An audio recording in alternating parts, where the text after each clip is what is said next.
Ilang araw matapos ang pagsalubong sa bagong taon, nagsimula ng magsibabaan ang presyo ng ilang bilihin sa palengke gaya ng ilang gulay. Sabi ng tinderang si Noraida, mga gulay bagyo ang bumaba sa pagpasok ng 2026. Aabot daw sa 40 pesos hanggang 400 pesos ang binaba sa presyo. Nataon sa occasion, kakaunti ang supply natin. Then ngayon, nadadagdagan na rin yung supply natin kaya medyo bumaba. Lalo ang sili, dati 1,000 yan. Ngayon, nag-600 na lang per kilo.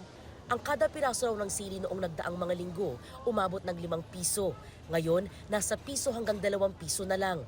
Dito sa Pasig Mega Market, ang kada kilo naman ng repolyo mabibili sa 100 pesos na dating 140 pesos. Ang bell pepper, 300 pesos ngayon mula sa 700 pesos. Ang kamatis, 180 pesos na dating 250 pesos. Ang kalamansi, 160 pesos na nooy 200 pesos.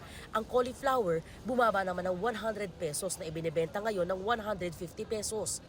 At ang kada kilo ng sayote, 40 pesos na lang na dating 100 pesos. Nung holiday, ang mataas talaga, yan yung mga patatas, carrots, bell pepper.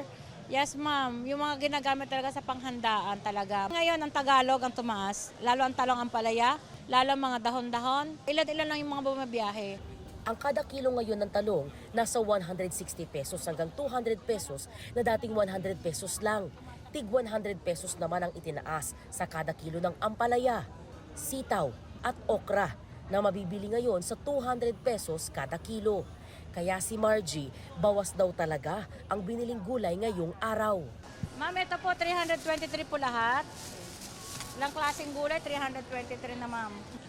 Nagtitipid na lang, ganun. Binabawasan konti, 1/4 or kalahati. Dati, 1 kilo. Ngayon, hindi na.